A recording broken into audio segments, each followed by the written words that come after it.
Hello everybody, today I'm going to show you how to build a fully automatic casino in vanilla Rust. Just like the one that I built in Silencio's latest video, the fully automated casino. Alright, so let's begin with the components you're going to need. This is everything you're going to need right here. You're going to need 2 lights of your choice, 4 splitters, 1 timer, 3 XOR switches, a box and a storage adapter, and switch, a button, 2 conveyors, 1 memory cell, and 1 RAM switch. You also need 1 main box for all your scrap, which you're gonna take from and connect it to conveyors for the output and the input for the scrap. Alright, let's begin by setting the conveyors down. Right, this is gonna be the one that takes the scrap. This is gonna be the one that gives the scrap. Now, let's go connect the delivery system. Gonna go here, put a box, put the storage adapter on it. Now for the intake, we're gonna have a red line. Not the intake, the intakes from the box. This is for the rewards. Can I have it? Oh, like that.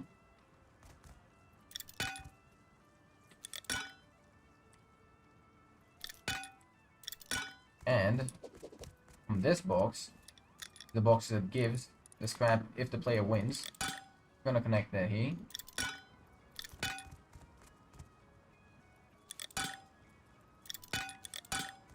Alright. And now for the one that takes the scrap from the player, I'm gonna connect that as well.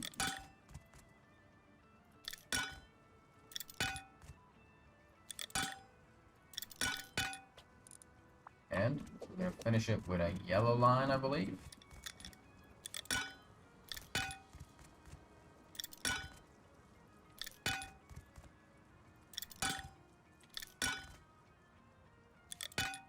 Alright, this is the delivery system. You can set whatever amount you want, unless it's above 60. You can only set a max amount of 60, because it only brings out 60 at a time. Let's do 20 here, and for the rewards, we're gonna do 40, 50% chance. Alright, let's start laying out the components. First thing, we're gonna start with the memory cell, then we're gonna put the RAM switch, and we're gonna power both of these out.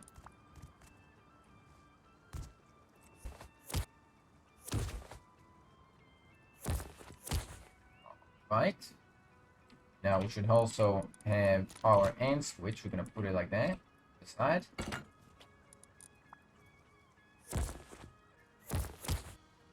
And you're gonna connect the filter pass of the conveyor into E. Alright, now we're gonna place a couple of splitters. One of them is gonna be right above the conveyor. We're also gonna place our OR switch next to it. We're also gonna place another one of these. Splitter here and an OR switch beside it. We're then gonna place another OR switch here and our 2 splitters, one here, then one here. Now from our memory cell, we're gonna take it, go all the way to the top splitter.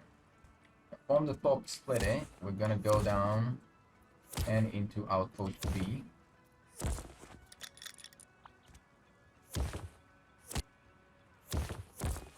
So now, one thing that we do need to do, the last thing circuit here, we need to add the buttons and the lights.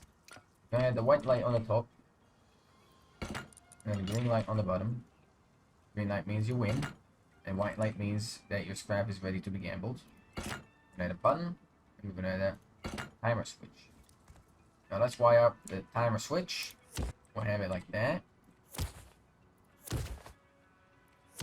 It's gonna go up and into our storage switch that we just did.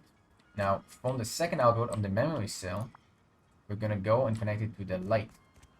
The light that indicates that our scrap is ready to begin.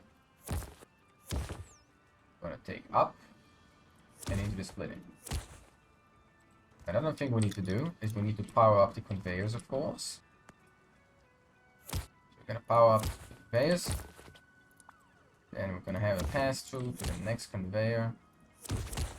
There we go.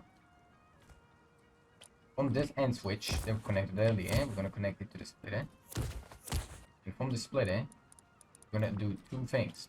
One, we're gonna reset the brain switch.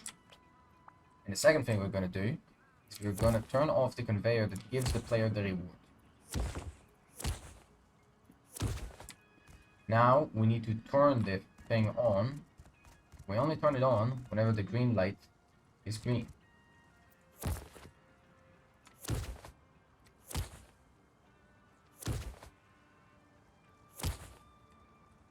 Now let's go back to the RAN switch. We're gonna connect it here, and we're also gonna power up the switch.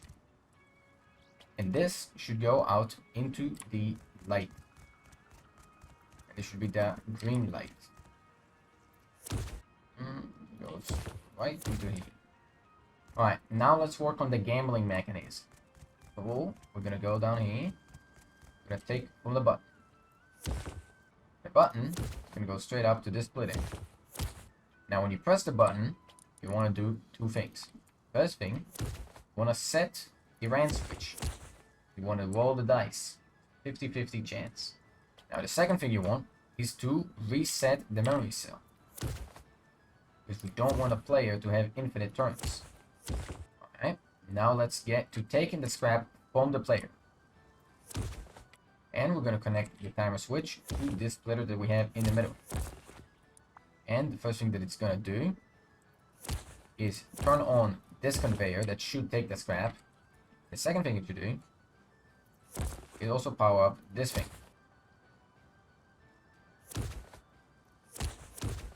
Alright, now basically what's happening here, it's very simple. If you press the timer, it turns on the conveyor. When the timer is over, then it's only one output, and it means that it stops moving the conveyor. So we're gonna connect it to the turn off this conveyor. Now lastly, I believe it is lastly, we kind of forgot to put anything into the button. We need to do that. Go from the pass-through from the white light, bring it to the back, just to make it invisible, by the way. This is the reason why I'm doing it. And there it is. Oh, we forgot one very important thing. From the filter pass, we want to obviously set the memory cell, because if we don't, it doesn't remember that we have taken the scrap. Alright, so now everything should be working. Press the timer switch. Gonna turn on the conveyor. There we go. White light is on, and I'm gonna press the button. Looks like I've lost my scrap. Let's try again. Timer switch. The scrap has been taken, and it looks like I win. Let's see. Supposed to double my scrap. There we go. You can play for as long as you want. The system is completely bulletproof. And I've doubled it again. There you have it. This is the fully automatic casino in vanilla Rust using the industrial system and the electricity system. Now each room is about 1.5 thousand metal fragments for all the components and about running power of 60 to 70.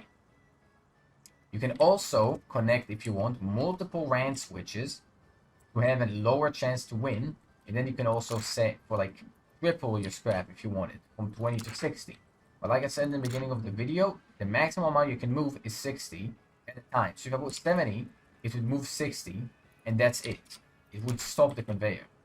What you could do for that is use multiple conveyors, but that's a bit more complicated. I did do it in the video, and you should check Silencio's video out, and maybe you will figure out what I did there. Right? So if you did want to do a lower chance, you're going to have two RAN switches connected up to an AND switch, and then have that AND switch connected up to the XOR switch. Alright, so that's all I got for today. I hope you enjoyed the video, and if you did, leave a like or a comment if you have any questions. And if you're planning to build this on vanilla, good luck. It was very difficult.